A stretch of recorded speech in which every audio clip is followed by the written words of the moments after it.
And good evening, and once again, welcome to another edition of the Shadow Gallery. I am, as always, your host, James Donnelly. And tonight, we're going to be doing some new comics, the New 52, in a segment that I'm going to be calling RETCONVERSATIONS. That's what I call it. RETCONVERSATIONS. Which is basically not really what the New 52 is about, but there are definitely some weird inconsistencies that I would consider to be a retcon. So, RETCONversations it is. So, we're going to start somewhere in the middle, and we'll get to the good and the bad as we go along. So, let's kick it off. Okay, so we have, unfortunately, Detective Comics #1, Volume 2. Obviously, this is, another one of those comics. It was closing in on the 900 number mark, but renumbering #1. And yes, as my friend Comic Noob pointed out in his New 52 reviews, that yes, it is kind of strange because Batman, which was formerly written and drawn by Tony Daniel, and Detective Comics by Scott Snyder and Jock and Francesco Francavilla, have switched, and now we have Scott Snyder on Batman, and we have Tony Daniel on Detective Comics. So a weird switch, but whatever. Anyway, so I actually had to reread this one before reviewing it, because aside from the final panel, there really wasn't that much that was memorable about this. We have an introduction to a new villain, which of course helps the New 52 get underway. We have, of course, a classic villain. We have the Joker, who we see naked, killing people, naked, running away from Batman. It's kind of crazy that way. I wasn't quite sure that I understood what the whole damn point of this was, other than to introduce this new villain, and of course to show Tony Daniel's art in with the new Batman design, and the art is really, really, really good. As with any Tony Daniel story, it's always really, really good. He's an okay writer. I knew that for a while, but this is even kind of subpar for him.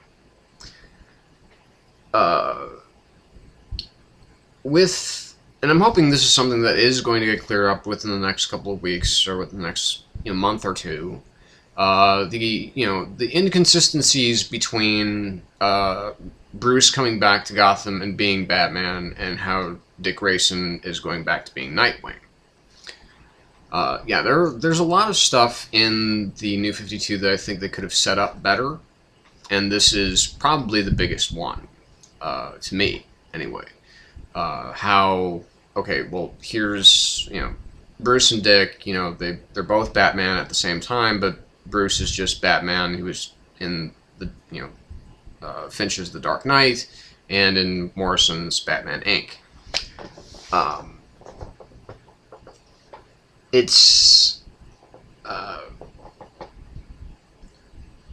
I'm starting to feel that this is a book that can be dropped, quite honestly. I think it will be dropped because, frankly, I don't find Tony Daniel's stuff really that interesting. Again, I certainly don't mind when it comes to artists becoming writers.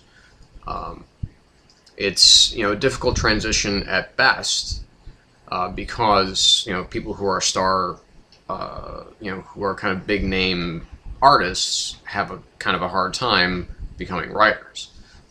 You know, such as, you know, like Rob Liefeld and, you know, particularly, you know, Todd McFarlane, who I think, you know, did an abysmal job with Spawn, as well as Rob Liefeld doing with Savage Dragon.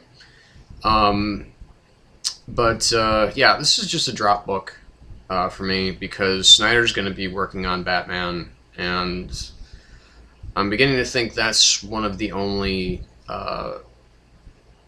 Batman titles that is probably going to continue being real quality, you know, and it's worth my time and my money. So, but since I'm getting all of the since I'm getting all of the number ones from the New 52, might as well talk about them. Some of them, all the ones that I'm talking about, I did buy this week on Comixology. Well, not all of them, because there were some that I just frankly skipped because I didn't care. Because I'm still waiting on the number ones. Because not only did the Phoenix area not get any new comics this week, but also I'm waiting for my shipment from Things from Another World, and that's probably going to be another week and a half to 2 weeks. Shit, I haven't even gotten my, you know, new comics from, you know, a week and a half ago, and those were supposed to be expedited. So, anyway, so Detective is going to be a drop. I'm not going to continue with that. Justice League International, number 1.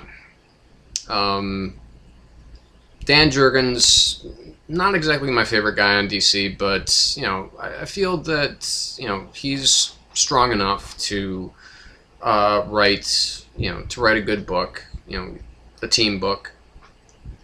And here's the problem. Unfortunately, JLI, it tries to capture some of the spirit of the brilliant, you know, mid-late 80s run of Justice League and Justice League International and, you know, Justice League Europe, when it was, you know, Keith Giffen and J.M. DeMatteis and Kevin McGuire doing the work on that, because it was, you know, it was basically the best action comedy that you could ever find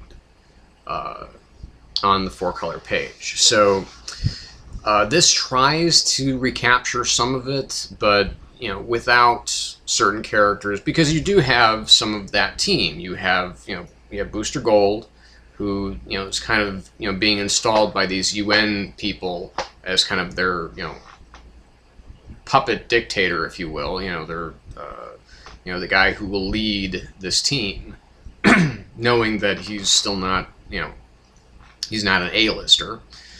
You've got Guy Gardner returning to JLI. You've got both Fire and Ice. You've got Rocket Red, but it's a new Rocket Red. And Batman is there in the background. And a couple of new members, Godiva from England, and I can never remember the Chinese character's name. But I think it's kind of the, you know, that the fact that they even mentioned Jaime Reyes, Blue Beetle, and that saying no, I really didn't like that. I didn't like that they're not at least going to try to include him from the beginning.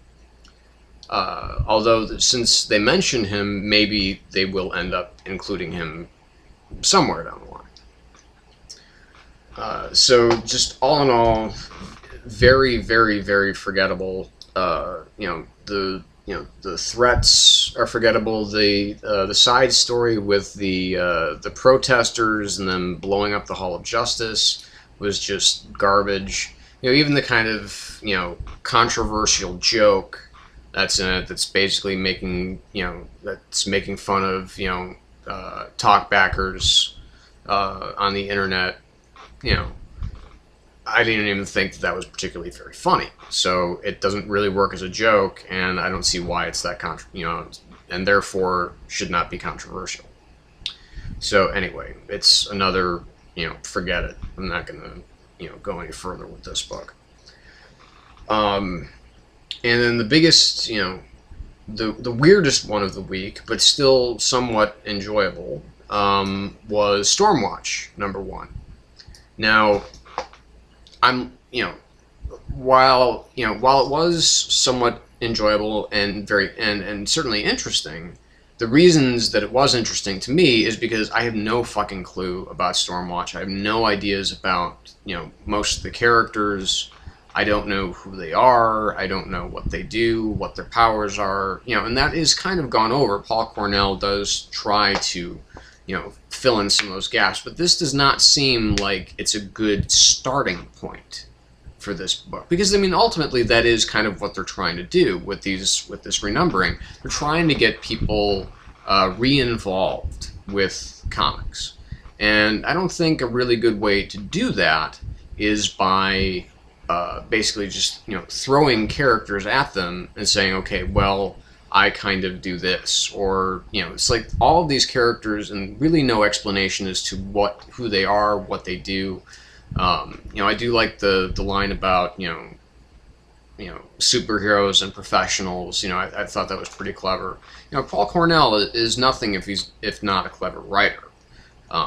For me, he will always be the guy who did Captain Britain and MI-13, which was one of my favorite series of the last several years, and was canceled way too soon. Especially since I thought it was doing well, but I don't know. I guess people just weren't that interested. But I know I was, and I really wish that he would, that they would give him that back. But he's at DC now, so much for that. I'm really looking forward to his series Demon Knights, though. Also with Stormwatch, it was cool to see Martian Manhunter with these guys, although I'm not really sure how this explained, how this series itself even fits into the DC universe, other than the fact that it's, that this was an offshoot of a DC, it was one of like the indie DC, sub companies that created this title. I think it was Wildstorm. I'm pretty sure it was Wildstorm, as a matter of fact, because I think the whole thing was that they had Wildcats and they had Stormwatch, hence Wildstorm. So if I'm wrong, please correct me, because like I said, I know nothing about this team, except, I know a little bit about this team, but not much. I just know it's a more cerebral comic. Again, all three of these comics, Stormwatch was the most interesting. Detective, while having moments of entertainment, was just kind of, it just seemed really scatterbrained, and there's no real, there was no real drama, there was no real excitement, there was no real character, and these are the things that someone like Scott Snyder does extremely well. So, why really even bother reading it if it's just going to continue to disappoint? And Justice League International, I think, was just a big fat fail on pretty much every front.